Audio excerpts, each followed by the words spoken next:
أعوذ بالله من الشيطان الرجيم بسم الله الرحمن الرحيم إن الذين يكتمون ما أنزلنا من البينات والهدى من بعد بيناه للناس كتاب أولئك يعن لهم ويلعن لهم الإنون আল্লাহ স্পষ্ট পথ নির্দেশ অবতীর্ণ করিয়াছেন মানুষের জন্য উহা কিতাবে স্পষ্ট বলে দেওয়ার পরও যাহারা গোপন রাখে স্পষ্ট প্রচার করে না। আল্লাহ বলেন আমি তাদের লানত দিই, লানতকারীরাও তাদের লানত দেন। তাহলে কোরআনের কোনো কথা স্পষ্ট ভাবে আমাদের বলতে হবে। যে কোনো আয়াতের কথা বলতে গেলে তা স্পষ্ট ভাবে মানুষের সামনে তুলে ধরতে হবে, যাতে করে সবাই বুঝতে পারে। এর মধ্যে সহজগুলা বর্ণনা করা আর কঠিনগুলোকে গোপন করে রাখা, এটা করা যাবে না। সবটাই বলতে হবে, সহজটাও বলতে হবে, কঠিনটাও বলতে হবে। মানুষের কাছে স্পষ্টভাবে ধ্যান ধারণা দিতে হবে, না হলে আল্লাহ তাদের লানত দিবেন, লানতকারীরাও তাদের লানত দিবেন। আল্লাহ বলছেন ইয়া আইয়ুহাল্লাযীনা আমানুত্তাকুল্লাহা হাক্কা তুকাতিহি ওয়া লা তামুতুন্না ইল্লা ওয়া আনতুম মুসলিমুন। ঈমানদারগণ যেভাবে আল্লাহকে ভয় করার দরকার সেইভাবেই ভয় করো, আর পুরোপুরি ঈমানদার না হয়ে কেউ মরিও না।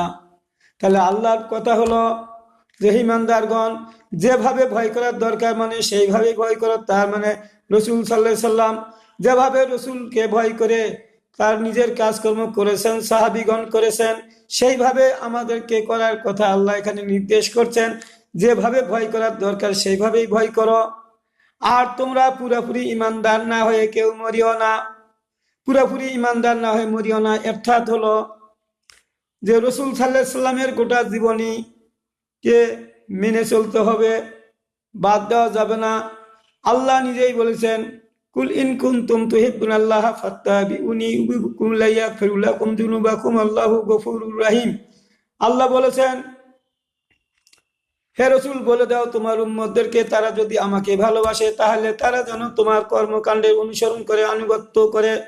তাহলে আমি আল্লাহ তাদের ভালোবাসবো, তাদের গুনাহসমূহ মাফ করে দিব। আল্লাহ ক্ষমাশীল ও দয়ালু। তাহলে আল্লাহ নিজেই বলে দিলেন রাসূল যা করবে তাই করতে হবে। এই জন্য আল্লাহ বলছেন যে পুরাপুরি ঈমানদার না হয় মরো না। যেভাবে আল্লাহকে ভয় করার দরকার সেভাবেই ভয় করো। রাসূল সাল্লাল্লাহু আলাইহি সাল্লাম যেভাবে আল্লাহকে ভয় করে নিজের জীবন পরিচালনা করেছেন এবং সাহাবীগণ রাসূলের দেখে নিজের জীবন পরিচালনা করছেন, এইভাবেই সকল মানুষকে ওইভাবে ভয় করার কথা আল্লাহ বলেছেন। আর এটা না করে তোমরা কেউ মরো না, না হলে বিপদ হবে। আংশিক ইবাদত করলে হবে না। ইয়া আইয়ুহাল্লাযীনা আমানু উদখুলু ফিস-সিলমি কাফা 208 নম্বর আয়াত আর 102 নম্বর আয়াত সূরা ইমরানের ওইটা। এখানে বলা হচ্ছে যে হে ঈমানদারগণ তোমরা পূর্ণভাবে ইসলামে প্রবেশ করো। তার মানে মক্কাতে ছিল আংশিক ইবাদত, মদিনাতে আসে শরীয়তের বিধি বিধানগুলা যখন নাজিল হচ্ছিল তখন বলা হচ্ছে যে তোমরা এখন পুরোপুরি ইসলামে প্রবেশ করো। আবার আল্লাহ বলছেন মাইতুর রাসূলা ফাকাদ আতা আল্লাহ, যারা আমার রসুলের কর্মকাণ্ড করে তারা তো আমার কর্মকাণ্ডই করে। দেখেন আল্লাহ এখানে বলছেন যারা রসুল যা করে তাই করে, সেটা আমারই কর্মকাণ্ড করে। আল্লাহ নিজেই সাক্ষী দিলেন। আবার আল্লাহ বলছেন ওমা আতাকুমুর রাসূলু ফাখুযুহু, আমার রসুল যা দেয় তা তোমরা গ্রহণ করো। ওমা নাহাকুম আনহু ফান্তাহু, যা রসুল যা থেকে নিষেধ করে তা থেকে বিরত থাকো। তাহলে আল্লাহ তাআলা স্পষ্টভাবেই বলে দিলেন যে কোনো গোপন করা যাবে না। রসুলের কর্মকাণ্ডের সাথে নিজের কর্মকাণ্ড আমাদের মিল করতে হবে, তাহলে আমরা পুরোপুরি ঈমানদার হতে পারবো। রসুলের যদি রাজনৈতিক জীবনকে বাদ দিয়ে রসুলের ব্যক্তিগত ইবাদতকে, যেমন নামাজ রোজা তসবিহ তাহলিল জিকির আজকার, একটা রসুলের ছিল ব্যক্তিগত ইবাদত। আমরাও ব্যক্তিগতভাবে আমাদের ওইগুলা দরকার, আমরাও করি। কিন্তু এরপরেও রসুল যে রাজনৈতিক ময়দানে যে কাজগুলা করেছেন সে কাজগুলো আমাদের করতে হবে।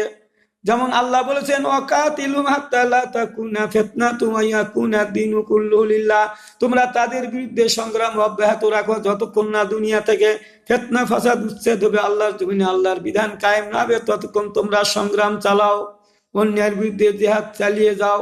ফাকাতিল ফি সাবিলিল্লাহ লা তুকাল্লাফু ইল্লা নাফসাকা ওয়া হাররিজিল মুমিনিন।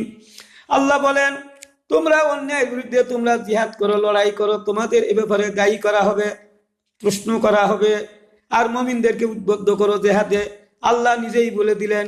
তাহলে এই কাজটা আমরা করছি না, এই আয়াতের হুকুমগুলো আমরা কেউ মানছি না, আমরা কেউ পুরাপুরি ইমানদার হওয়ার চেষ্টা করছি না।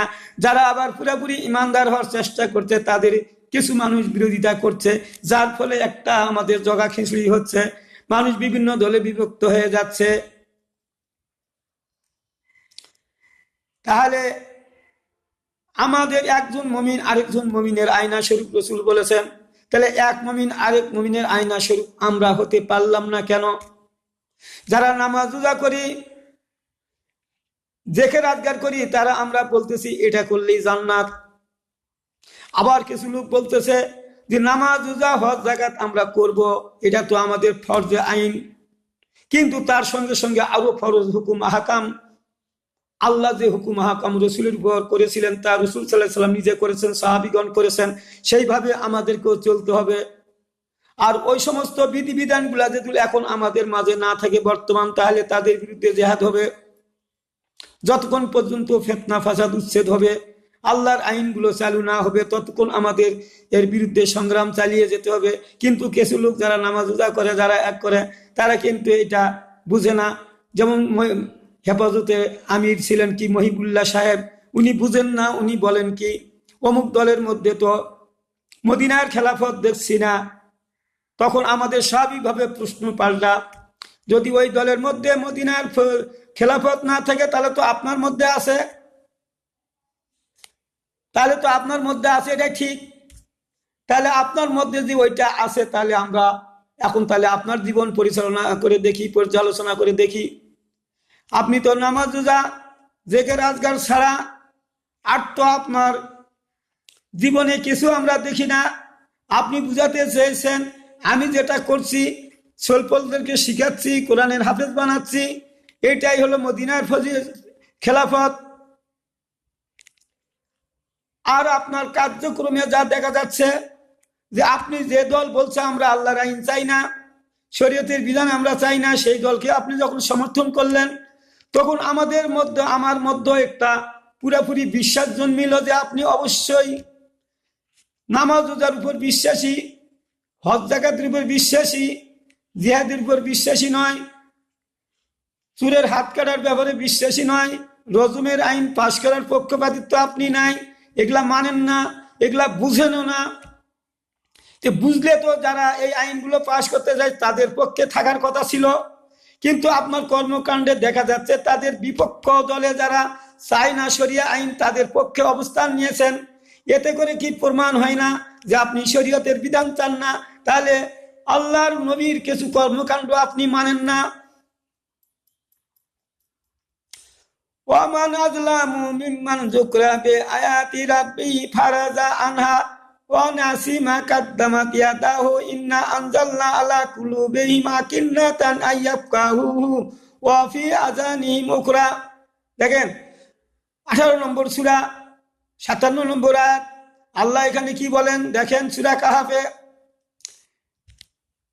যাদেরকে কোরআনের বাণী শুনিয়ে দেওয়া হলো, সে যদি ওই আয়াতের থেকে মুখ ফিরিয়ে নেয় এবং ওই আয়াতের কর্মকাণ্ড বেমালুম ভুলে যায়, ওই আয়াতের হুকুম আহকাম বেমালুম ভুলে যায়, আল্লাহ বলেন তার থেকে বড় জালিম আর কে?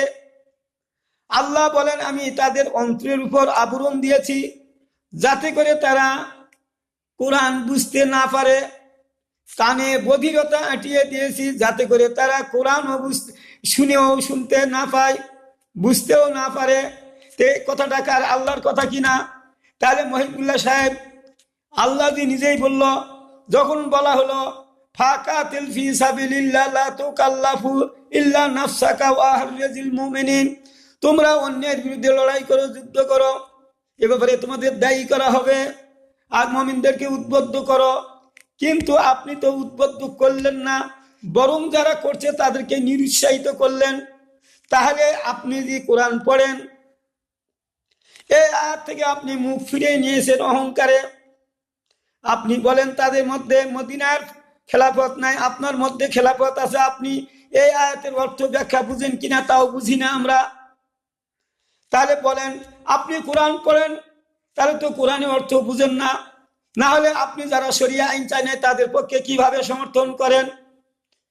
আল্লাহ বলেছেন আল্লাযীনা কাফারু ওয়া সাদ্দু আন সাবিলিল্লাহ আদাল্লা আমালাহুম, যাহারা কুফরি করলো, কিছু মানলো আর কিছু মানলো না, ঈমান আনার পরে যারা কুফরি করলো এবং অন্যদেরকেও আল্লাহর পথ থেকে নিবৃত করার চেষ্টা করলো, সঠিক পথে যেন চলতে না পারে, জিহাদ যুদ্ধ যেন করতে না পারে, তার থেকে বিরত রাখলেন।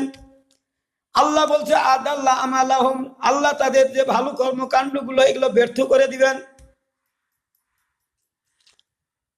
আবার সূরা মুহাম্মাদের ৮ নম্বর আয়াতে বলা হয়েছে যারা কিছু মানে না কুফরি করলো তাদের জন্য দুর্ভোগ, তাদের জন্য দুর্ভোগ, তাদের কর্ম ব্যর্থ করে দিবেন আল্লাহ।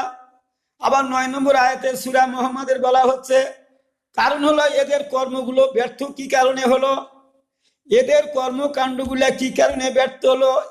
কারণ হলো আল্লাহ যা নাজিল করেছেন তা তারা অপছন্দ করলো, কিছু মানলো কিছু মানলো না, কঠিন আয়াতগুলো এড়িয়ে গেল, এই কারণে তাদের কর্মগুলো নিষ্ফল করে দিলেন আল্লাহ। কি বুঝতে পারতেছেন আপনারা আমার কথাগুলো? এটা আমার কথা না, আল্লাহর কোরআনের আয়াতের কথা, হাদিসের কথা। হাদিসের কথা কি? আন নবী হুরায়রা ক্বালা ক্বালা রাসূলুল্লাহ সাল্লাল্লাহু আলাইহি ওয়াসাল্লাম মান আতানি দাখালাল জান্নাতা ওয়া মান আসানি ফাকাত আবি। রাসূল নিজেই বললেন, আবু হুরায়রা থেকে বর্ণিত হাদিস, বুখারী মুসলিম সিয়াসাতটা সবগুলোতে আছে, যে যারা রাসূলের আনুগত্য করলো, রাসূল বলছে যারা আমার আনুগত্য করলো, আমার কর্মকাণ্ড করলো, তারা জান্নাতে প্রবেশ করলো, আর যারা আমার কর্মকাণ্ড অমান্য করলো তারা আমাকে অস্বীকার করলো। আবার বলা হয়েছে আন নবী হুরায়রা ক্বালা ক্বালা রাসূলুল্লাহ সাল্লাল্লাহু আলাইহি ওয়াসাল্লাম মান আতানি ফাকাত আতা আল্লাহ ওয়া মান আসানি ফাকাত আসা আল্লাহ। এখানে বলা হচ্ছে রাসূল বলছে, আবু হুরায়রা থেকে বর্ণিত, রাসূল বলছে যারা আমার কর্মকাণ্ড করে তারা তো আল্লাহর কর্মকাণ্ড করে, যারা আমার কর্মকাণ্ড অমান্য করে তারা আল্লাহর কর্মকাণ্ডই অমান্য করে। তাহলে রাসূল যেগুলা করছে সেগুলা আপনি করেন না, বিরোধিতা করেন, আপনার ঈমানটা থাকলো কোথায়? আপনার টুপি জুব্বা দেখে মনে হয় আপনি পাক্কা একজন মুরব্বিয়ান কেরাম, কোরআনের এক আল্লাহর বন্ধু, রসুলের বন্ধু, কিন্তু বন্ধু বন্ধুর কাজ না করলে কেমনে হবে বন্ধু? বন্ধু যা করেছে সেই কাজগুলো যদি আরেক বন্ধু পছন্দ না করে তাহলে তো বন্ধুত্ব হয় না। বন্ধু হতে গেলে বন্ধু যা করে সেই মতো কাজ তার সঙ্গে মিল থাকতে হবে, তাহলে বন্ধুত্ব হয়, না হলে হবে না। বন্ধুর বাড়িতে একবারে খালি খাবেন খাবেন, একদিনও আপনি খাবেন না, এ ধরনের বন্ধুত্ব আর টিকবে না, নষ্ট হয়ে যাবে।